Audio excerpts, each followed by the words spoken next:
From reporting in the news in East Texas to building technology companies with a global footprint, Phil Burks has spent a lifetime embracing opportunity, innovation, and perhaps most importantly, failure. A former KLTV reporter who went on to become a successful entrepreneur, author, and mentor, Phil's journey has taken him from local newsrooms and broadcast towers to software companies serving clients from around the world. Today, he's focusing on investing in the next generation of business leaders and sharing lessons he's learned along the way. Everybody, welcome in Mr. Phil Burks. Hey, Welcome it's in. great to be with you, I'm Allie. so excited that you're here because we have so many questions for you. Uh-oh. And maybe you could just kind of touch on them a little bit. You Sure. described yourself as a lifelong technology entrepreneur who chose to call East Texas home. What first brought you here and why? What first brought me was Laterno University. Okay. Heard about it when I was in 10th grade and heard about R.G. Laterno, who started the school. So came in 1970, left the city of brotherly shove, Philadelphia, and came here and did my 4.5 years, and squeaked out of the university with an electrical engineering degree, and started getting jobs in the area, KLTV being one of those. And I was the Longview reporter. For people that are around today, I say I was the Bob Hallmark of the era. Yeah. We had a studio downtown. I had a car, that had KLTV blazoned all over it, so I couldn't go anywhere, that I didn't want to be known because it was everywhere. But it was a great career. It was a lot of fun, and just stuck around, made so many good friends, and That's opened up awesome. businesses. I love that. Well, how many people today know you as a businessman? But everybody knows if you're like the Bob Hallmark, you must be a familiar face. How did you end up kind of at KLTV and then being in business now? I mean, it's completely two different careers. It is. It is. The KLTV story is actually a funny story. All right. It's a good one. Back in that era, this was 1973, and Michael Brown and Sandra Brown were on the air. She was doing weather, he was doing news. And I had done some, like the morning announcements in my high school, and I'd done a little bit of radio, helped put a couple radio stations on the air. So I was around broadcasting for a while. And I got a DJ of the Year award for a station in Gilmore that I was on.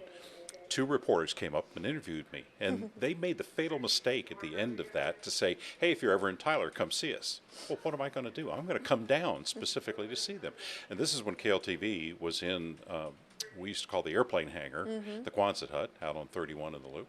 So I showed up one day and just walked in. This security is very lax back in those days. And so I walked in and, hung around, and they taught me, showed me a few things that were how the news works and so forth. And finally, one day, Michael Brown says, hey, go get me it was fill copy, was what we called it, rip and read off the UPI wire back in those days. And I took it to him. He goes, do you work here? I said, no, but I'd like to. And he goes, well, fill out an application. And I said, okay, great. This is fantastic. And a couple of weeks went by, and finally he called me and says, hey, we're looking for a Longview reporter. Are you interested? And I said, yeah. I mean, I'm in college. I have no income. Sure, I'm interested. I don't care what the money is. So I ended up starting off doing the reporting, and then weekend anchor, and did the Saturday and Sunday news. That's how I got a job at KLTV. Well, if you had to kind of put yourself in a time machine and go back to the 1970s, what's your favorite story that you probably covered in East Texas? Favorite and probably most humorous, and also my worst story are one and the same. There was a guy working here in sports, and his name was John Big Santa Bass, and he's a legend. He's been around for years and years. And I was shooting film for John on one Friday night, I believe it was, and it was a high school football game for John Tyler at the time. And we're down in the end zone, and I've got the lights set up, and this is film back in those days, and I've got the film camera sitting there ready for the game to be over. And I had the lights on. Well, the refs came over and made me shut the lights off because they said it was disturbing the game. Who knew? Hey, I got a job to do. So anyway, John comes over at the end of the game, and he brings a player over, interviews the player. I get all of the film in those, again, film in those days, took it back to the studio, take it out of the camera, start to do processing on it. And as soon as I opened the camera, in the dark, I could feel the film, and I had misthreaded it through the camera, and I missed that interview. Well, the significant part about this is that was the last high school game of Earl Campbell. I lost that last interview, and John was a little bit hacked off at me. Oh, I bet that that was a really fun story to tell. Yeah, sad and fun all at once. So you Oh see my what I'm saying? gosh. It was both sides of it. Oh, I couldn't imagine. Yeah, it was. I just went. I just every bit of the blood drained out of me in the dark room as I'm undoing the camera, and I thought, what am I going to say to John? What am I going to say? Well, time goes by, and he forgave me over time. But I think yeah, it probably took a while, huh? took a while. Yes, it did. Yes, it did. But it was great working around people that getting to know them like you. That people know you just from this little box that you're in, and you find out they're humans. They put their pants on just like anybody else. And I'm great friends with still with a lot of folks that are here over the years, and it's great to be on the other side and turn into a businessman. Oh, yeah. Well, you graduated from LeTourneau, as you said, with an engineering degree, but is it actually true that you missed your own graduation due to a news story? Did I absolutely did. The graduation I was doing was like a mid-year graduation because, as I say, I squeaked out with a 2.5 GPA, and my job was to cover that graduation for LeTourneau for KLTV. So I didn't get to walk the stage. I'm over there with a camera on my shoulder, grabbing different angles of it and running it back in that great KLTV car. But yeah, it's true. Missed my own graduation. That's actually a, really fun, interesting way to talk about your graduation, I guess. You didn't exactly walk a stage, but I mean, you were walking to a story. That's true. And I still got the piece of paper. But That's yeah. awesome. Okay, well, you eventually transitioned from journalism into engineering and entrepreneurship. What sparked kind of that change? I tell people all the time that I'm a lazy human being. As a lazy human being, I'm going to work to be lazy. And so I'm going to... True, it's true. I find things to help me be a lazy person. So one of the things I did while I was with KLTV, I was in and out of the radio shop in Longview, the two-way radio shop where we had all the police scanners and radios in the cars, and I met a guy who worked for Motorola, and he says, "Hey, why don't you come to work for us?" I said, "No, I'm really having a great career here at KLTV, and I see a broadcasting career in my future." So finally one day I was, like we all have, I had a bad day, and I said, "All right, put the numbers on it." So we did, and I went to work for Motorola. Well, that brought me into the world of sales and technology, actually using my degree a little bit. And from there, one of my customers with Motorola said, "Hey, you put up towers, right?" And I said, "Yeah, we do that as Motorola." He says, "Why don't we put up towers and rent them out?" Well, I had a great career with Motorola, going up the food chain. And but he said, "We really need to do this." 2 years later, I finally said, "Sure, let's do this." And we opened up a company called Jekka Towers, and we put up the tall red and white towers, just like KLTV's tower. I was about to ask you about that. I'll get to that one.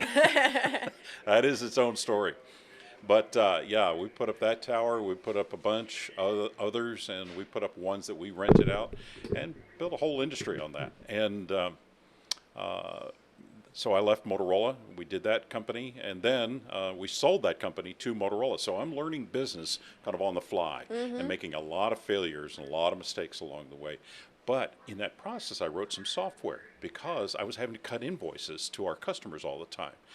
And I'm at the typewriter back in those days doing these things. This is stupid. I'm having to do this every month. I'm lazy. I got to find a way to make this happen. And so I wrote software back when BASIC and DOS were things, and took that software, parlayed that into a whole company called the Genesis Group, and now, 35 plus years later, it's a global company with 1,500 customers that start with the city of, the county of, the states of, the province of, the nations of, all around the world. So. That's awesome. Well, let's talk about the KLTV tower at Red Springs, because now we're on that topic. I'm like, okay, we got to talk about the tower that later famously collapsed. What do you remember about that project? Oh, everything. The chief engineer at KLTV at the time was Bob Way. And Bob and I, talked about. He knew we had a tower company. He knew of me from working at KLTV, so he had to find a place to put the tower that was appropriate for the FCC, that was high enough and everything else. So we sold the tower. We installed the tower. It went flawlessly. We put the antenna on the KLTV antenna on the top, and we sold the company. Now about the collapse. Later on, the antenna was changed from the analog antenna to the digital antenna. So, crew comes in, they take off the old antenna, put the new antenna, and put a whole new top to the tower on. It was after that that it collapsed. Now, what's a funny thing, when we built that original tower, the tower comes down to a point and sits on a little stub, we call it. I put 3 pennies underneath the tower because I thought if this ever comes down, not ever thinking that it would come down. And sure enough, when the tower came down, those 3 pennies were right there. But they were really big and really flat. And I believe it. I think Pat Stacy may have them around somewhere. I don't know. Oh my but, gosh. True story. I've got pictures of it, but you could see that the weather and time had taken their toll on them. But there's a whole story even beyond that. But we'll just stop the story right there. Well, let's talk a little bit more about this book that you have right here on the Sure. desk, Yep. How to Eat a Failure Sandwich. This book you called How to Eat a Failure Sandwich. Why did you decide to write it, and why is it about failure instead of success? Well, more people have failures than they have successes. But I wanted to kind of point out that even a person that some people may look at and say, well, you've had success in business, you're not seeing the duck paddling below the water, and it's really all the work that goes on. So let's start with why I wrote it, and it was because as I tell people, this thing is starting to leak. I'm in my 70s, and so I wanted to make sure that I got some things on paper for my kids and for other people to give them some information about, how you can do business and how you can do life and how you can take failure. And it's not my phrase, but I love the phrase fail forward. And you can use it to launch yourself. So if you come at it from the perspective, I'm going to teach you how to fail, but how not to quit, and how you can keep on going through life and get things to work out in your favor. So it's a story. It's about 25 different stories. Some of the KLTV stories, and there's some other ones of being on the air and anchoring and cameras moving that are not supposed to be moving. So I'm just kind of following myself. Following the cameras, it goes out of frame. You're about to disappear Yeah, well. from the frame, actually. But let's talk a little bit more about why people hide their failure. Yeah. Why do you think people hide their failure so much? Embarrassment. And you know what? If we, and the word that gets used that we should use is normalizing. We're not looking forward to failure, but we're looking forward to what we do with that failure. And if we normalize and say, I failed, it's okay, but I'm not going to quit. I'm going to use that as a launch point to go on to something else. So we've turned this into kind of a business book, I guess you could say. And it's kind of what I do at this stage in my life. And that's working with some of the young business people and giving them the courage to keep on trucking. What's one failure at a time that felt devastating but later became one of the most important lessons of your life? Is this a good time to tell the story about, I'll give it away. I'll just tell you the story. Oh, boy. Before there was such a thing as Skype and Vontage and Zoom, that's all works on a premise, the technical premise is called VoIP, Voice over Internet Protocol. We actually had a box that could be plugged into a wall back in the dial-up phone days or touch-tone phones when you would dial the internet, and we could allow you to make calls anywhere in the world for 30 cents a minute.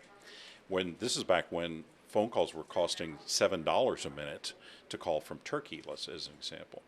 And we could make encrypted calls happen for that, highly encrypted calls. Well, we put an advertisement in American Way magazine. That's back in the days when we'd have those magazines in the back seat backs that we could fill out the crossword puzzles. Anyway, we got a call from some gentlemen in Pakistan, and they said, we're interested. So a group from our company flew over there, and they opened up, the company name was Idatel. They opened up Idatel Pakistan. They loved it, and they said, you need to come meet our owners. Okay, fine. So our team jumped on a train, went about 12 hours out in the middle of nowhere, Oh my pulled gosh. a telephone line, and they just waited. And after 6 hours or so, this cloud of dust comes through the horizon. It's men on horseback, and they tie off their horses. They come into the train car. They make test calls on Ida to their hotels in the United States, encrypted phone calls. And they tested it, they loved it, and they said, we want to buy a container load of these things. And I thought, oh man, I don't even know how many are in a container. So I had to figure out how many will fit in a container, and then how much money is it going to take for us to go ahead and we have to figure out how we're going to pay for all of this. So I'm trying to raise $10 million to make all this happen. Oh my gosh. And it just failed. We couldn't do it. It didn't work. We didn't learn until, and this was all happening in the end of 2000, beginning of 2001. We did not learn until September 11th, 2001, that the word Taliban did not mean just guys on horseback, because that was Taliban that came and were interested in our box. Wow. Because it was so encrypted, and they could make calls anywhere. Anywhere. Wow. But a failure of us to have a company, and that's a significant failure in my life, very significant, because it cost a lot of money, saved us from providing technology. So failure's not always bad. Yeah. Well, I guess that's pretty good, honestly. Yes. Well, at this stage of life, it seems like you're more focused on less on building companies, perhaps, and more on building people. Is that fair to say? It's very fair to say. And that's what I've always done in business. And it's not original to me, but you build the people and they build the company. And you take care of your people and they'll take care of the company. And so these days I'm officing at a place called the Treehouse, which, interestingly enough, KLTV was put on the air by Mrs. Buford, and her boys, Bob and Jeff Buford, built the Treehouse. And my desk sits where Bob Buford That's sat. cool. And he wrote a book called Halftime, and then Jeff subsequently sat there. They both passed away, and I ended up buying the building and office there. But I get the joy of having young businessmen and women come and sit down and say, I'm stuck. And I take these failure lessons that have been around and say, look, you know what? Let's take the boundaries off. If money's no object, what would you want to do with your life? If your career is not just you feel like Dad did this, so I got to do this, what would you do? And give them encouragement to go forward. Of course. Well, let's get into the fun facts of Okay. you, Phil. We got to talk about some fun facts, because I know it's not just you sitting at the office all day Sure. or, talking and giving advice. You do fun stuff in your free time, don't you? I do. My wife and I are Can-Am Spider people. Awesome. Those You two like to wheels ride that- around on we there. We do. Okay, do you speed? Yo no hablo inglés. I will not answer that. No, well, I will say this. My wife, she's rabid about it. She started off riding behind me, and she hated the view, which was the back of my head. So when I got my license, she had given me a gift certificate that said, go take your motorcycle safety training course, buddy. Time to put up or shut up, old man.